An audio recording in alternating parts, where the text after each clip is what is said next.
Gentleman's closing in on top roster. Let's see. But yeah, let's read this article. This is one big. Yeah, they're talking about Ghosty, Neptune, Envoy. The biggest question mark lies in the flex role, where then head-to-head battle with Vegas. Dante or Gwyn or Nasty. Dante, Gwyn, Nasty is the. Oh, okay. Is the 3 right there. Ooh, Dante, Gwyn, or Nasty. You taking Ben? Who you taking? Yeah, we Ben? just saw the bomb. I'm taking Nasty here just because he's already played with Travis. And he's solid, and Ghosty too. And Dan as well. Yeah, I think they'll probably get Nasty. That makes the most sense. I agree. I think that makes the most sense personally. Yeah, Nasty. It just like fits. Like while the others might shoot straighter or whatever, like I think Nasty is probably the one for this team.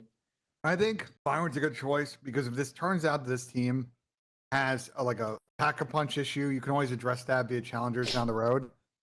I think the Dante thing I think the Dante thing, they're just going to lose out to Falcons. And by the way, I've heard that Dan is already signed here. That really, at least as far as intent. Dan, we're in TeamSpeak, by the way. And Dan's already papered his intent to go here. Now, obviously, that's not a full contract, but that he's like committed to go here. Obviously, pending. Yeah, that's the plan. So yeah, I mean, it will most likely happen that he goes there. But I mean, this is a solid team because this is like a dark horse team. Oh, what's good? What's up, boys? Tony. Listen, this is exactly what we expected. Yeah.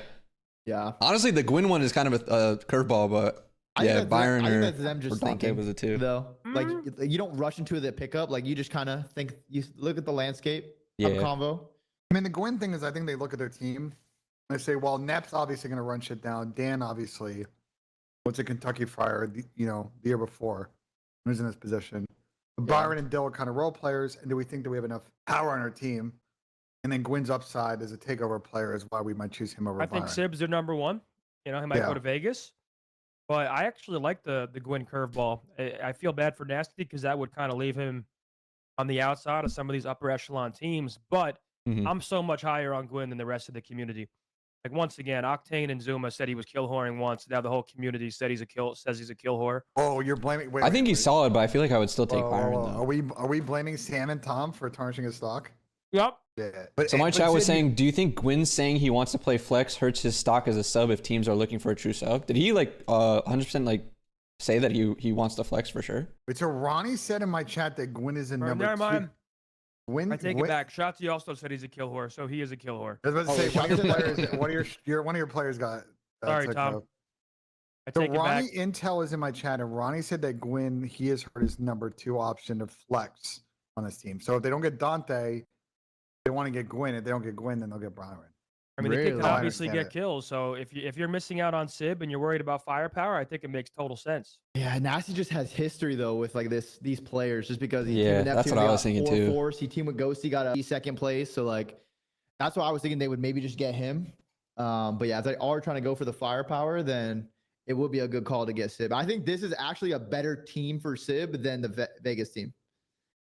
Not probably money wise. I don't know how the contract's gonna work, but in terms of team, higher ceiling or whatever. Yeah, I think this team could actually be more consistent and be better than the Vegas roster, the rumored one. I think the Vegas roster would theoretically have more skill, but I think this might be. And to appreciate the resub for 5 months. Sorry, I missed that 15 minutes ago. This team my bad, dude. But roles, I appreciate the sub. Thank you, man. The Vegas one's just it's fucking go get kills, everyone, and hope we shit on them.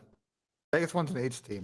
I do think this roster, you would need to see a little more consistent slaying from Envoy and Ghosty. They were surrounded by Scrap and Hydra, 2 of the best players in the game, and they were struggling to get some kills sometimes.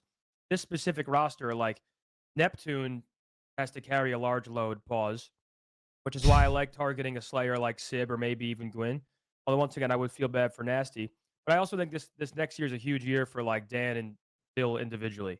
I think it's on them to adapt. I think Dan can adapt to it at the beginning of the year, to be honest. If you remember, Dill was arguably the best player for the stage 1. Yeah, he played good stage 1. Yeah, I agree because I think a lot of people are basically forcing people into these roles and this guy needs to he has to have a load to slay on this team, but it's bro, it's just dependent on who you're playing with and if you can work around that. Any pro player can usually adapt if they're good enough. You have to remind people that because they might have only seen the end. But they all as a team struggle towards the end, to be fair. Yeah, he could still shoot for sure. He just has to keep it up consistently throughout the season. The thing with Dill, I think players' value is that in big series in the last couple of years, Dill's shown up in those moments. You know, they haven't won some of those series, but like I'm not worried about Dill. You know, you build a roster like this. You talk about online COD, sure, but it's on Saturdays, Sundays. That's like, you know what I'm saying? That's the big money. Yeah. Well, I don't agree with the Dan thing though, because I thought Dan played fine last year. Like, Well, till the fine end. the year before. Dan played good though.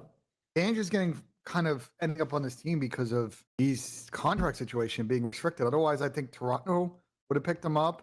You know what I'm saying? Like, you could argue maybe he should have stayed on fucking Thieves. Like, Yeah. I think for LAG, bro, like this is a good balance of you taking two guys who are of absolute Agreed 04 or sorry Kiz to 04 two best. other players who IGL is last year, I think IGL is only really a thing where in this combination in search should fucking for work like for play LAG, calling. where they're not like getting In terms of deadlocked. respawn, like everyone should have that shit. I have this roster like down. top 5, top 6. I think there's people that are better than others, but I don't right now, consider which anyone I really think an was the best IGL that and they were respawn. possibly going to do. Given There's the just some fact people that, who you know, have you're it not going to better form a better than others. roster than on paper right now. Optic, Thieves, FaZe, and Koi. Like I feel like those are, like I'm pretty confident those are my top 4 teams. This I have right on the outside, like 5th, 6th area. Like Miami's a question mark right now. Like I still am high on Rencore and Super. Losing Real is big. But if they get Obviously, Snoop the Dogg, rumor they're going for Snoopy. But the thing about Snoopy is if they get Snoopy, Snoopy needs to show what we've all been expecting of him, like on a consistent level now. Because like this would be his time for change, his new roster. These guys played incredible last year. Like it's time for Snoopy to become the Snoopy that we all think he can become if he does join this team. Is my take on Snoop. He's got to show consistency. Go ahead, man. Do you guys think when maybe it's a faded take? Because I agree with you, Jim. By the way, like there's a lot on Snoopy here, but I think he'll step into it and be fine. You know.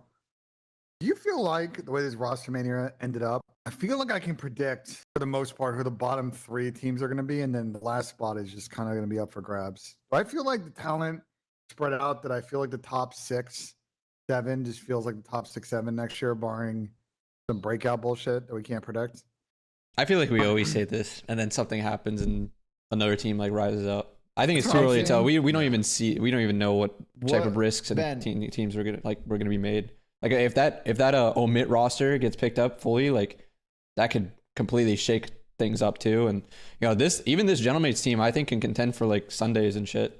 This is literally the Vancouver team from last year, but some slight changes. I think they could easily make a finals. what do you guys think? Who came up the most so far in this Rostermania when we're talking about like teams? You can say like a top team, and then you can also say like a team that started from nothing, like a Falcons or a Gentleman's, because they were last in the league and then built up. Who would you say like improved the most? I think Thieves. I think Thieves had a pretty clear upgrade.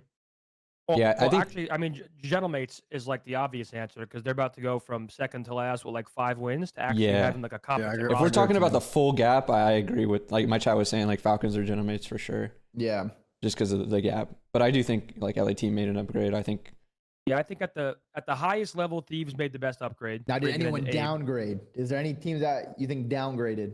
I think FaZe did, but I mean, I think you have to say FaZe because of the trio breaking. But like they could easily be on paper, which is why it's very hard to top 2 talk about this FaZe roster until we see them play. Because, dude, I'm literally the biggest broken record, but there was nothing they could have done to field a better roster on paper than their former roster. There's literally no way. The only things they could do were just unrealistic. It would be like either getting Scrap, Hydra, Shotzzy, Merc, or like Dashy players like that, which just isn't real. So any roster FaZe could build just wasn't going to be like the same on paper compared to the trio. Yeah, and I don't even think that's disrespect to the FaZe roster. It's literally just like, bro, it was literally the trio. Like you can't can't even argue with that. Yeah, fucking crazy. I mean, Miami might be in a tough spot too. Like losing Real. Like we're all assuming they're going for Snoopy. Yeah, guys, I gotta go. I'll be back in like an hour or so. All right, Bill, even if they get Snoopy, I agree. I actually really agree. No way that could be the biggest downgrade for sure. If like Miami's, it's kind of a risk now. Like, can Snoopy step into the role? Because here's the thing, man. Like Methodz, I think showed consistency towards the end of the year. I would love to see him continue that consistency from the start of the year because I feel like he was struggling early on. They make the lucky change, and Methodz looks like a completely different player. He's a lot more consistent. He's making plays. He's setting his team up. Now with Snoopy, I think that puts even more pressure on Methodz to be consistent while also putting pressure on Snoopy to be consistent. Yeah, no, I agree. Real's a great slayer. I mean, like you have a really good SMG slayer that obviously had teams looking at him. He was dude. He was a playmaker. He's their S&D playmaker. He would play make in the respawns. Like he's doing a lot of the shit that like Amp would do for us on our team, but on their team. And he just wasn't really getting a lot of like. Hold on, Real was supposed to come on my stream last night. He said my agent doesn't want me talking, and now he's doing an attach interview. What the fuck is with this kid in verbal agreement? Verbal agreement. Really tough, what the hell is with this kid? Now you see Miami's problem, dude. Can't trust this kid for fucking shit. That's actually really funny. No, that's actually so ironic. Wow. You're gonna get his replacement now, Jersey Jerry. But I do agree. Like I think that could be the. I mean, I think them breaking up it was the worst thing for Miami.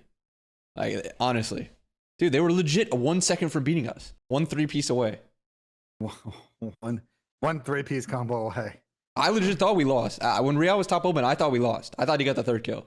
Bro, we all thought you guys lost, brother. We were all fucking sitting there like. I put my headset down. I was about to go up to the stage. I thought we lost.